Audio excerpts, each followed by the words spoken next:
Assalamualaikum warahmatullahi wabarakatuh and good morning everyone. My name is Muhammad Hassan Abinal Abdullah from the College of Social Sciences and Humanities under the Department of Political Science. And welcome to my presentation. And today I'll be presenting to you the Judiciary Department sa ating 1987 Constitution. So, let's start the presentation. So before anything else, or before we delve into the understanding about judicial departments, it is important muna that we understand that according sa section 1, no, na it says that judicial power shall be vested in one Supreme Court and in such lower court as may be established by law. So that means na ang judicial department, no, ang nag-exercise ng power na yan, which is judicial power, is the Supreme Court in such lower court. Okay? So I hope clear na yun sa atin, no? Now let's proceed, no, on identifying what does it mean by judicial power. No? So when we say judicial power, as you can see sa PowerPoint, that include the duty of the Supreme Court, no, or the duty of the Court of Justice to settle an actual controversies involving rights that are legally amendable and enforceable, and so on and so forth. So actually, the explanation there is very clear naman and understandable, no? But in its simplest sense, kapag sinabi natin judicial power, one of its duty ng Supreme Court or Court of Justice is to settle controversies. What does it mean by controversies? Anything na nangyayaring kaguluhan sa ating bansa, as long as it is actual, it is real, totoo, hindi to haka-haka, hindi gawa-gawa lang, hindi hypothetical.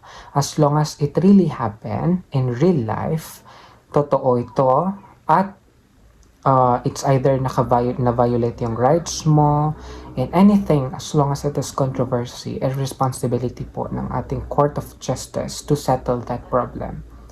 Yes, for example, ninakawan ka, inagawan ka ng lupa, niloko ka, or anything as long as na-violate yung rights mo, the Court of Justice can help you in solving that controversies or problem.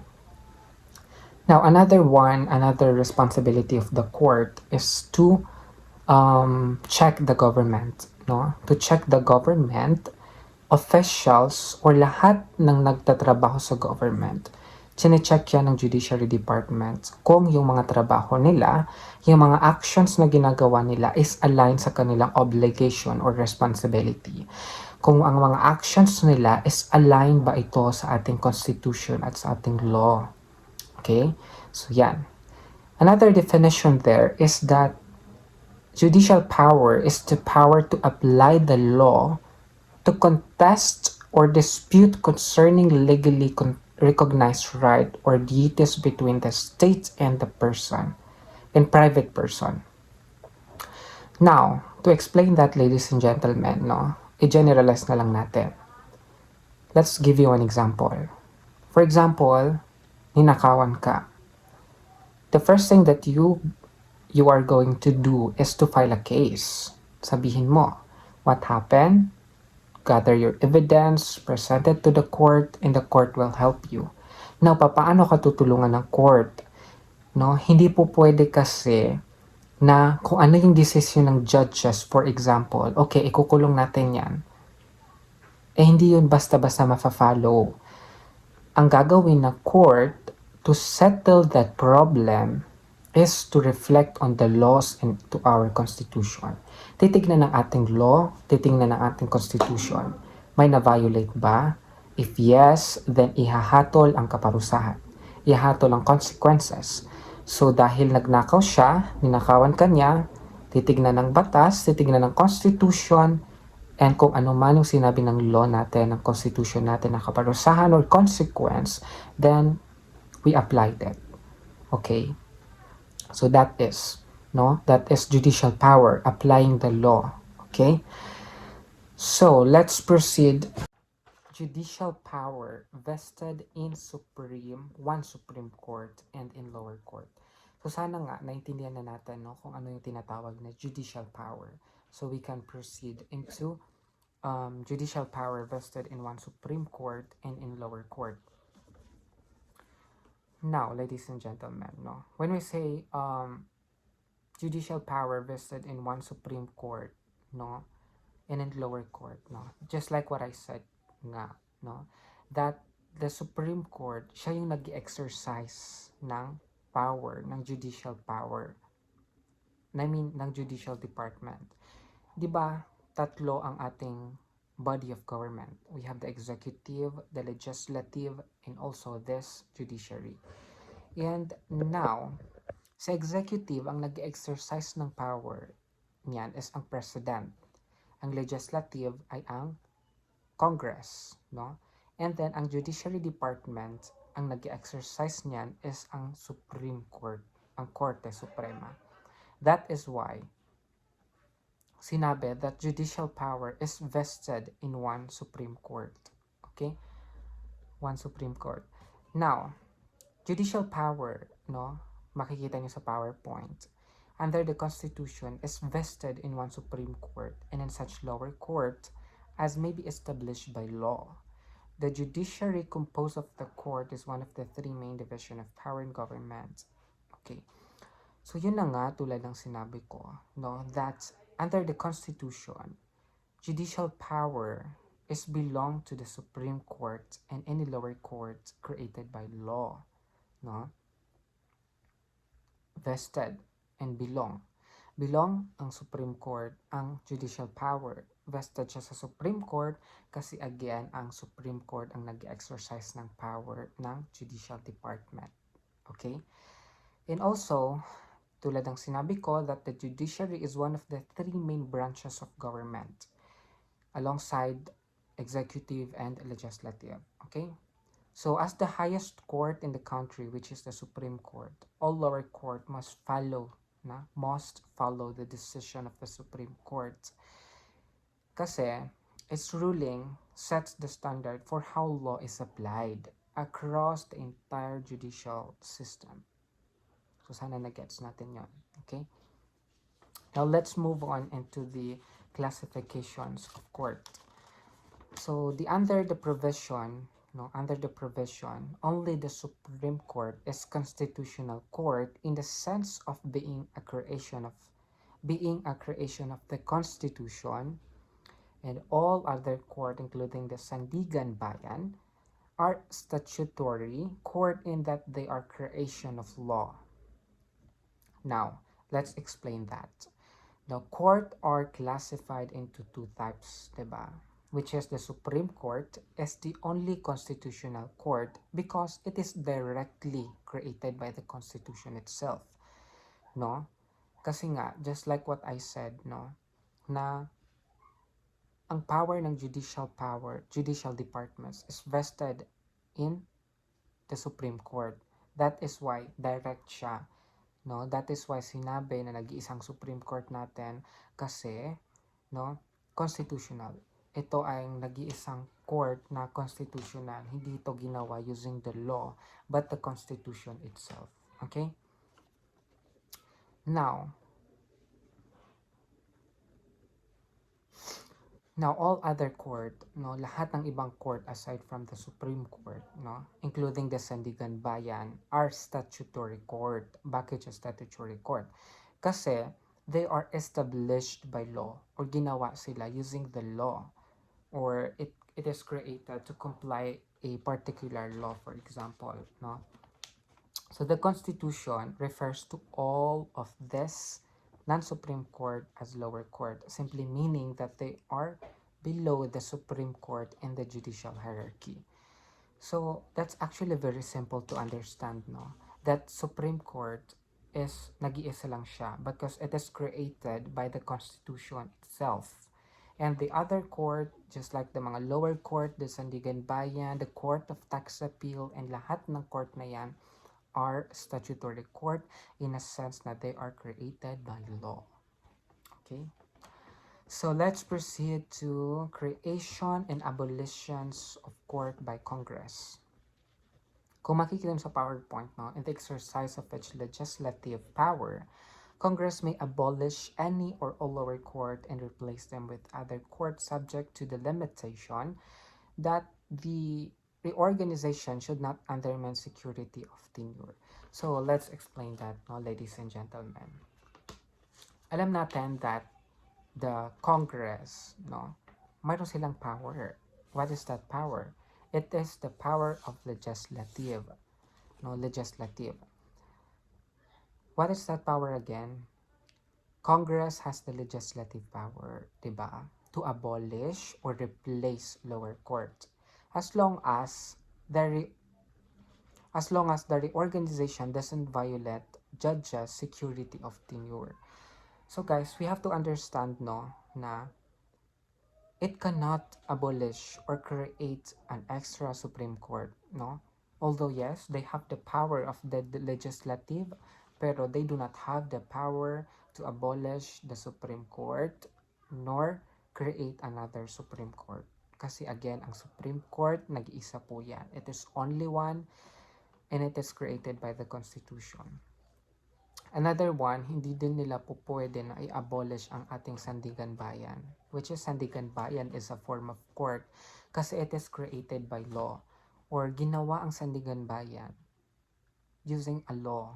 Okay, mamaya madidiscuss naman natin yan. No? Anong law ba ang tinutukoy ko?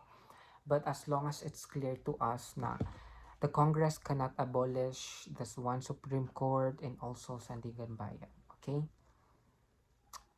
So, okay, let's move on. Let's move on into the organizations of court. Organization of court. So, as you can see again sa ating presentation that the Philippine judicial system consists of hierarchy of court resembling a pyramid with the Supreme Court as the apex. Under the Judiciary Reorganization Act of 1980 as amended, the other court are a court of appeal. We have also the regional trial court and the metropolitan trial court. Now let us first explain ano yung regular court, no, before tayo mag-proceed. Kapag sinabi nating regular court, ladies and gentlemen, no, regular court are part of the Philippine judicial system. Bakit? Kasi with the Supreme Court at the top, no? I mean, ano ba sinasabi ko? Sorry. Again, when we say regular court, no, those are the court na always nagagamit. From the word itself, regular court, no? Kasi nga, under the 1980 Judiciary Reorganization Act as amended, no, the other regular court below the Supreme Court are the Court of Tax Appeal. Wait lang guys ha. As long as clear naman sa atin na kapag tinawag na regular court, yan yung mga court na always nagagamit. From the word itself, regular court. No? So, ang tinutukoy ko guys sa regular court is that walang specific na court na tinatawag na regular court. When we say regular court, it is the general term for all court na regular nang gagamit. For example, is the Court of Appeal, the Regional Trial Court, and the Metropolitan Trial Court. So, yung tatlong court na yan, always yan nagagamit. Actually, tumatanggap sila ng mga civil cases, mga criminal cases. So, dahil always silang nagagamit, they are generally called as regular court. Kasi kung maghahanap ka ng court na tinatawag na regular court, wala kang mahahanap. Okay, it's either the Court of Appeal, either Metropolitan Trial Court lang. Okay, so tinatawag silang regular court. So, let's first talk about, no, kasi naka-include na sa PowerPoint natin, yung tinatawag na a Court of Appeal. A Court of Appeal with 69 justices headed by a presiding justice, which operate in 23 division, each comprising 3 members. Sorry, ang ingay nila. The court sits in bank only to exercise administrative, ceremonial, or non-judiciary functions. So that means, guys, that the Court of Appeal in the Philippines is one of the second highest court, regular court. Setting below the Supreme Court, no? It reviews decision from lower trial court to check for legal errors with 69 justices working in 23 division of 3. It only met in bank for administrative tax. So hindi na natin yan i-further explain kasi basta Court of Appeal lang yan. We also have the Regional Trial Court and Metropolitan Trial Court. So, hindi na natin ipapaliwanag yan ng delve or very deep as long as na-get natin that the Regional Trial Court and also the Metropolitan Trial Court is regular court po yan na tumatanggap ng different cases like mga civil cases and criminal cases. Okay, so another composition or another kind of court is, di ba may tinatawag na tayo na regular court. So because of that, mayroon tayong tinatawag na special court. What does it mean by special court? Kapag sinabi nating special court is, aside from the regular court, there are under present law special court. So guys, tulad ng sinabi ko, no, as I mentioned earlier, na may mga court na created by law. And ito yung sinasabi ko, it is the special court, no? Kasi nga, a special court in the Philippines is created for specific type of cases, not general one. No, unlike regular court, no, tulad ng sinabi ko, na it has limited jurisdiction, example including the Sandigan Bayan and the Court of Tax Appeal. Okay? So, to make it clear, no, kapag sinabing regular court, no, parang tumatanggap siya ng different cases, no? Different cases siya. Pero itong special court, no? Special, from the word itself, special, it is made or created by the law. For example, it is Sandigan Bayan and the Court of Tax Appeal. So, itong special court na to guys, specific sila. In specific yung scope nila, yung jurisdiction nila, specific yung hinahandle nilang mga kaso. Okay, so para mas mag-gets natin, mag-proceed na tayo sa Sandigan Bayan. Okay, Sandigan Bayan is actually a form of a court. So Sandigan Bayan, no, it include 14 justices and presiding justice, no, which operate in 5 division. Okay, hindi na natin babasahin yan. Pero ang Sandigan Bayan, ladies and gentlemen, no, is a special Philippine court with constitutional recognition kasi it is created by the law. Ano yung law na yon?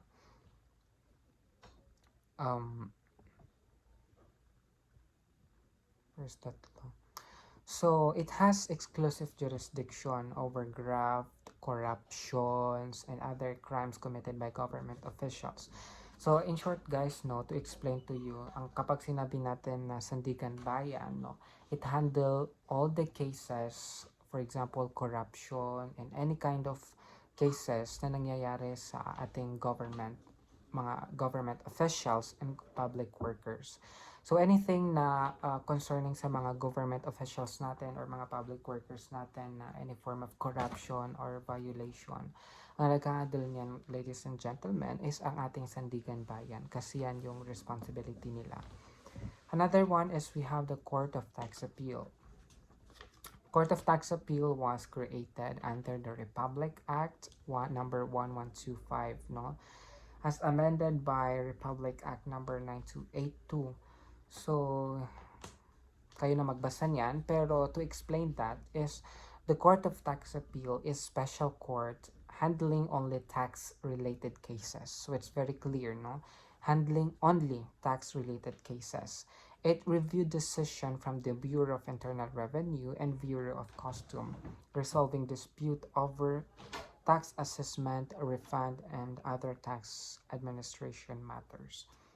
So anything that is related into taxes na mga problema, anything, any controversies, any form of problem, as long as it is concerning to taxes, dito tayo magko-consult, dito natin iaayusin yan sa Court of Tax Appeal dahil yan ang kanilang trabaho. So as you can notice, no, sa special courts, specific talaga yung kanilang hinahandle na kaso. Tulad ng Sandigan Bayan, na it only handle na mga nangyayari sa ating mga government official and workers. And also the Court of Tax Appeal that only handle related sa mga taxes. Now let's proceed into a quasi-judicial agencies. Now, as you can see naman, no, sa ating PowerPoint or PPT na administrative bodies under the executive branch of performing quasi-judicial function like National Labor Relations Commission and Employee Compensation Commission and so on and so forth do not form part of the integrated judicial system. So, to explain this, guys, no, quasi-judicial agencies are administrative bodies under the executive branch that act like court by resolving dispute. For example, niyan is ang NLRC, labor issues, no, and many more.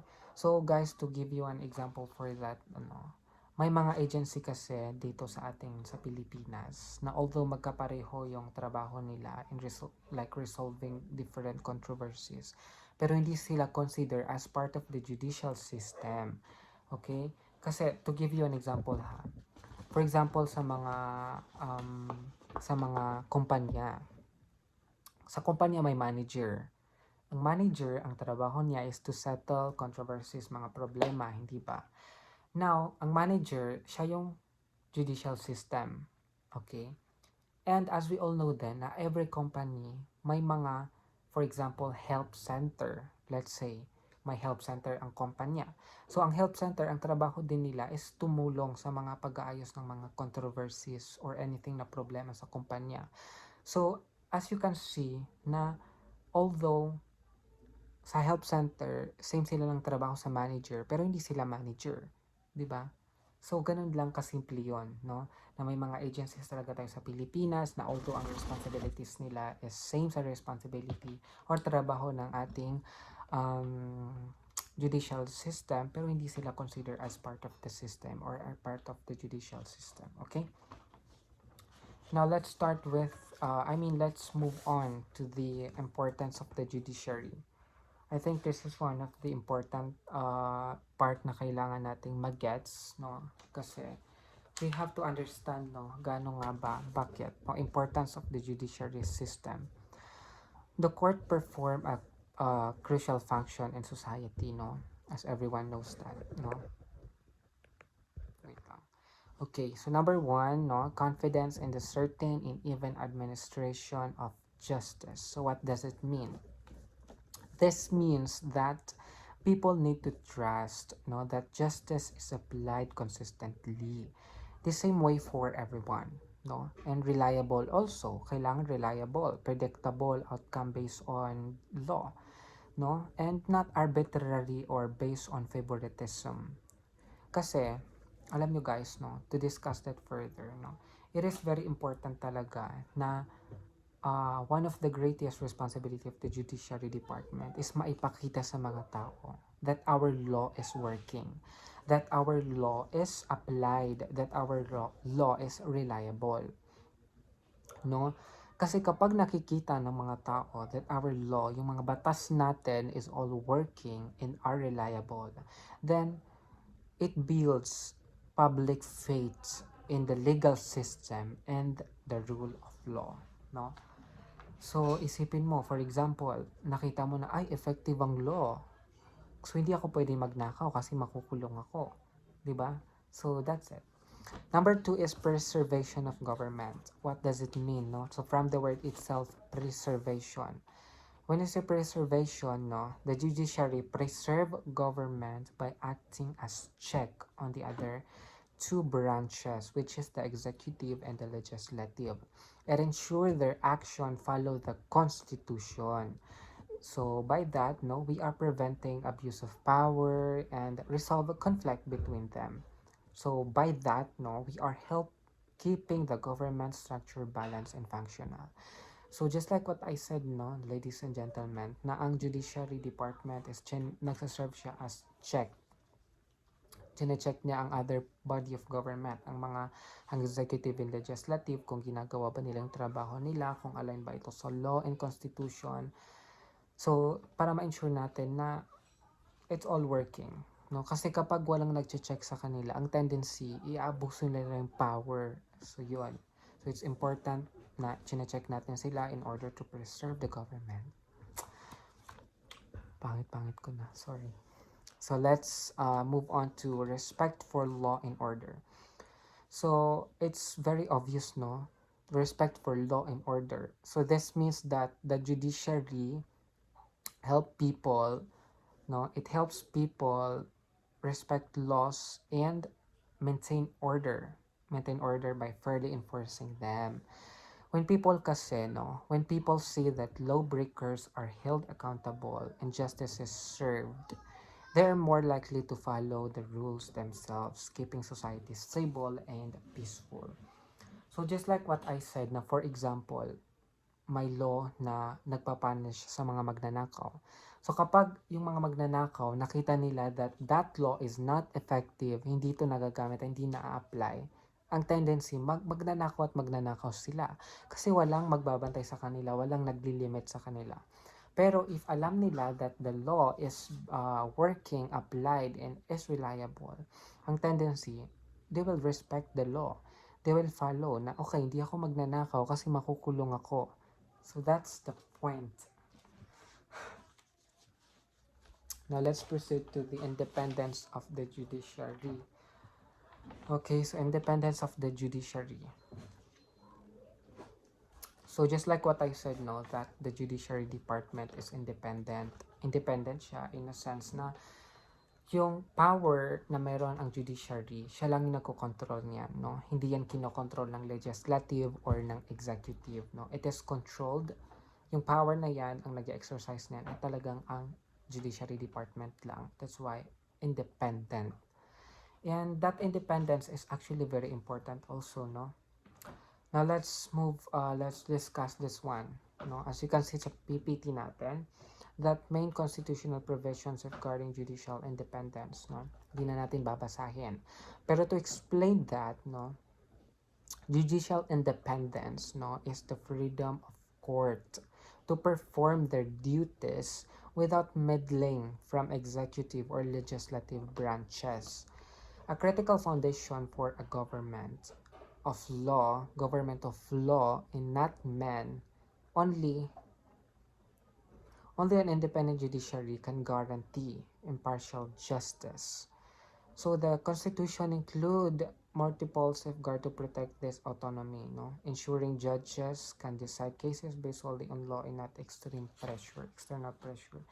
Now to give an example for that is, for example, nakulong ang anak ni gobernador, no? Governor siya eh, may power.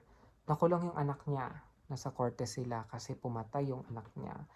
So ang tendency kasi, kapag yung court ay hindi siya independent, there is a tendency na makareceive yung mga judges ng threat galing sa governor na yun, for example, para lang hindi makulong yung anak niya. So kapag walang independence, ang tendency, tatakutin ni governor yung mga judges or di kaya babayaran. So by that, ang mangyayari, hindi makukulong yung anak niya. Okay? So that's why naging independent ang ating judiciary department para hindi na siya pakialaman ng kahit na sino. Whatever the power that you are holding, you do not have a right na pakialaman ng judiciary department. So kahit anong desisyon nila, yun ang masusunod. Dahil ang desisyon nila it reflects from our law and constitution. Kaya wala kang karapatang mag-object. Okay? Now let's move on to the other constitutional provision. So the constitutional policy of an independent judiciary is further strengthened by the provision transferring from the Department of Justice to the Supreme Court Administrative and so on and so forth. So hindi na natin babasahin yan, but we will be explaining that. What does it mean? So it means that these rules, no, make the judiciary more independent. In what way? In the way that the Supreme Court can now run all court and their staff instead of the Department of Justice. No, the Supreme Court can now move lower court justice to other places and change where trial happen to avoid unfairness. And also Congress member can't act as lawyer in court. No, this stops them from influencing cases. In the end, though, a judge's own integrity matters most for true independence. Okay, so let's move on to criticism of court. criticism of court. Wait a minute. So let's move on into the criticism of court. No, criticism of court. So the court, no, the court are not beyond criticism because of the constitutional guarantee of freedom of speech or expression, no, sa Article 3, Section 4. But criticism should be fair and constructive and based on facts, responsible criticism, and so on and so forth. Now, to explain that, guys, no, ladies and gentlemen, court can be criticized because of freedom of speech. But we have to remember that the criticism must be fair, constructive, and based on fact, no? Kasi bakit? Bakit? Kasi kapag nagbibigay tayo ng mga unfair attack, it can make the people lose trust in the judiciary system. And public respect is what keep court strong and lasting. Okay? So it is very important that we understand na we should not criticize court based on mga false attack, mga hypothetical one. Okay? Kasi nga, kapag yan ang ginagawa natin as a people, mawawala yung public trust, no? So, ayun. So, let's move on, no, into the jurisdiction of court. Jurisdiction of court. Kapag sinabi natin jurisdiction, makita niyo sa PowerPoint, the jurisdiction is the power and authority of a court to hear, try, and decide a case, no? So, ang jurisdiction ng court, it could be general, limited, original, appellate, exclusive, concurrent, or criminal. Now, let's start with general, no? What is general? So, ang jurisdiction ng court, it could be general. General siya. Bakit? When it is empowered to decide all dispute which may become before except those who sign under court. So, to explain that, no, general jurisdiction means a court has the power to decide nearly all cases. Only only the ones that are specifically set aside for other court, no? For example, kasi general siya, bakit? Kasi lahat ng cases, anything, raping, pagnanakaw, pangagaw ng lupa, pangloloko, pangungutang, anything, as long as kaso, as long as na-file, kaya pong yan i-handle ng case, Supreme Court. That is why it is general, okay? Number 2 is limited. Ang jurisdiction ng court is it could be limited. In what way? When it has authority to hear and determine only a few specified cases. So, bakit siya limited? Limited jurisdiction means a court can only handle specific type of case that are clearly defined, no? So, for example, guys, no, ang very example ng limited na to is ang special court, no, na sinabi natin kanina, the Sandigan Bayan and also the Court of Tax Appeal, na kung mapapansin nyo, specific ang kanilang hinandle na case. Sa Sandigan Bayan is yung mga government officials related cases lang. Sa Court of Tax Appeal is mga tax related kaso lang ang hinahandle nila. So that is why specific, limited siya, okay? So another one is original, no? The jurisdiction of the court could be original. Bakit? Kasi original jurisdiction means a court can hear and decide a case for the very first time. So it's where the case start actually, no? Witness testify, evidence is presented, and initial decision is made. For example, regional trial court have original jurisdiction over most cases. So that comes to the court initially. So, imagine nyo lang, no, for example, sa Pilipinas. So, syempre, may pinaka-first case tayo ng raping, pagnanakaw. So, the moment na nag-start yun doon, yun yung originality, no? And another one is, yun, basta, original. Gets nyo na yan. So, let's move on into appellate. What is appellate? When we say appellate, no, kung makikita nyo sa PowerPoint, that when it takes a case already heard and decided by lower court removed from the later by appeal, no? So to discuss that, no, appellate. Actually, may mga kaso sa lower court, no, na hindi nila kayang i-handle. So, ang tendency, nagkakaroon ng appeal. Tinatransfer nila ito sa higher court, sa Supreme Court, para ma-resolve ang kaso na yun. So, yun yung appellate. Okay? Number 5 is exclusive. So, when it can try and decide a case which cannot be presented before any court, other court. So, exclusive jurisdiction, guys, means that a court is the only one allowed to handle a specific case. Number other court can hear it. So, again, exclusive. Ang jurisdiction ng court could be exclusive. Ang example nito, again, is the special court. Ang for example, the Court of Tax Appeal. Specific sila na for tax related. Hindi naman po pwede na nawalan ka ng cellphone, ninakawan ka ng bahay, pupunta ka sa Court of Tax Appeal para i-complain. Hindi yun, okay? Pwede kang pumunta sa ibang court, sa Metropolitan Trial Court, pero hindi ka pwede pumunta sa Court of Tax Appeal kasi exclusive lang na ang trabaho nila is mga tax-related cases, okay? Now, let's move on to concurrent. Concurrent because when any one of two or more court may take recognize of a case. So to explain that is concurrent jurisdiction means two or more court can all handle the same type of case. No, a party can choose which one to file their case in.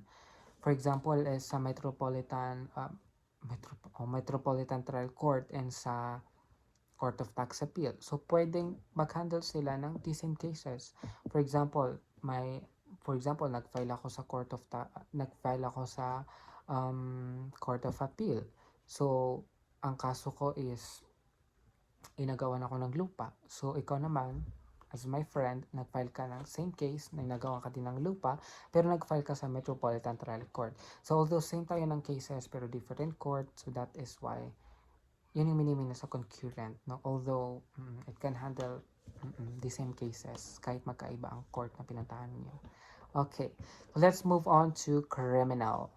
Criminal because that which exists for punishment of crime. So criminal, no? When we heard the word criminal, it's actually very obvious, no? That when we say criminal jurisdiction is the power of a court has to handle cases where someone is accused of breaking law. Its purpose is to decide if a person is guilty and if so, impose the right punishment like fines, probation, or imprisonment. So, crime. Maraming form of crime. Pumatay ka. 'Di ba? Homicide. Maraming crime. And one of the jurisdiction of the court is to handle that. Bigyan ng kaparusahan, tignan ng law, ano ba yung ipapunish dyan, ipataw, and many more. So that is criminal, no? May karapatan, may jurisdiction ng law na ipunish ang mga criminal. Okay, number 8 is civil. What is civil? That which exists when the subject matter is not criminal nature. So, civil is very obvious, no? Yung mga non-criminal related cases tulad ng utang, nalunod sa utang, ng loko, ng budol, yan yung mga civil cases. So, civil jurisdiction, no, is the power of court has to handle cases that aren't criminal cases, no. This involve dispute between people or organization like collecting a debt, settling property issues, or dealing with family matters. So, yung mga cases na yan yung mga civil cases at part din ng jurisdiction ng Supreme Court na i-handle ang mga kasong yan. Okay? Now, let's move on to the composition of the Supreme Court. So, I think this one is simple lang siya, no? The new Constitution retained the membership of the Supreme Court of 15 members. 15 members including the Chief Justice under the 1973 Charter, Section 4, Article 1 to cope with the... Okay, so on and so forth. Now, to explain that, ladies and gentlemen, no, the Supreme Court has 15 people, no, including na doon ang Chief of Justice. No. This number was skipped from 1973 Constitution because more people mean more cases to handle.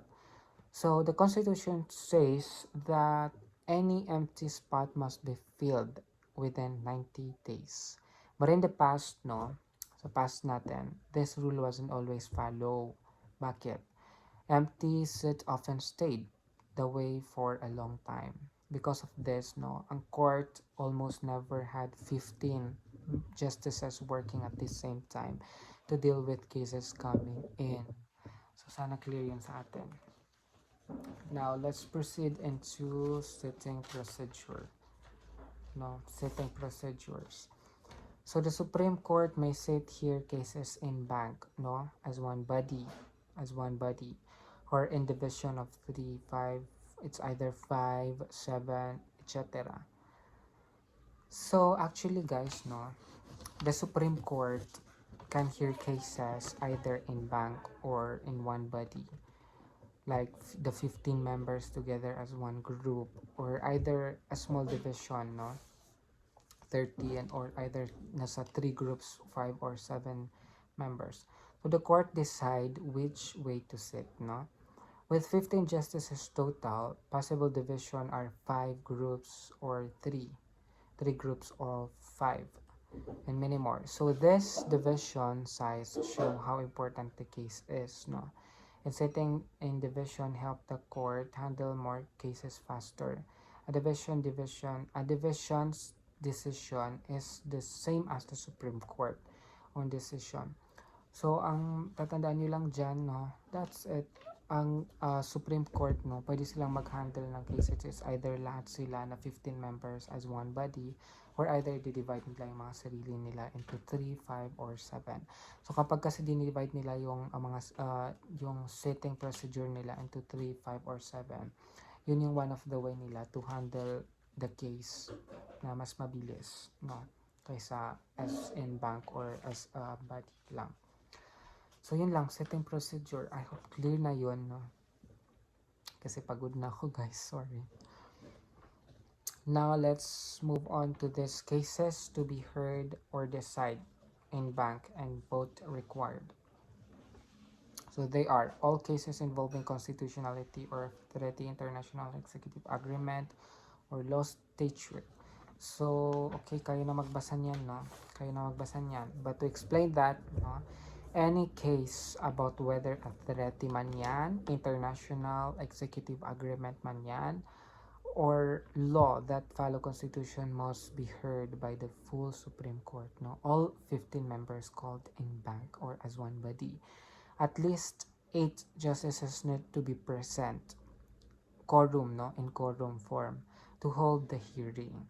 To say something is unconstitutional, more than half of the justices who actually discussed and vote on it must agree, no? So to declare something is unconstitutional, kailangan mag-agree yung mga justices natin na ito talaga yung unconstitutional. So at least half, at least half of the justices, which means that 5 votes are enough if 8 are present. Okay, so kung 8 ang present, in a 5 is good. So if there's a majority for declaring it unconstitutional, no, it's automatically considered constitutional. No, so tulad ng nangyari kay VP Sara, no, na unconstitutional yung, ay, ganyan ba yun? Basta, ayun na. As long as clear yan. So another one that all cases including those involving the constitutionality, application of operation of presidential decree, proclamation, order, instruction, ordinance, and other regulation which under the rule of court are required to be heard in bank shall be decided with the concurrent also for the members. So guys, no, to explain that, no, all other cases that the rule of court say must be heard by full Supreme Court in bank, kailangan present lahat ng judges, no, or at least 8, including those about whether presidential decree, no, proclamation, order, instruction, ordinance, and other regulation that regulation are constitutional, no, how they apply or how they work, followed some rules before. That means at least 8 justices need to be present in a quorum form and the majority of those who discussed and voted must agree. So 5 are enough if 8 ang present to make decision. Okay? So, madali lang yun, no? Magets nyo na yun, di ba? Okay, so since nagets nyo na yun, mag-move on na tayo to the meaning of executive agreement. What is executive agreement? An executive agreement is an agreement entered into by presidents on behalf of the Philippines with government of other country as is effective and binding upon the Philippines even without concurrent of Congress. So to discuss that, no, ladies and gentlemen, paulit-ulit na lang tayo, no, na ang tinatawag natin na executive agreement, no, kapag sinabi nating executive agreement, wait a minute, kapag sinabi nating executive agreement is a binding deal, no, it is a binding deal the president makes with other countries' government. No need for Congress to agree. No? Executive agreement are signed by the President on the Philippine behalf and are effective even without Congress approval. No? It notes the line between this and treaties is blurry, but executive agreement usually cover routine issues that don't need a formality or of a treaty. Importantly, under international law, both have the same legal force for the countries involved. So it's executive agreement, no? It's very simple. Tulad nung sa kay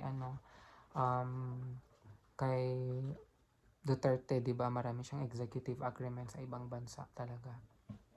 No? So 'yun. Ang executive agreement for short is yan yung agreement natin sa ibang bansa na ang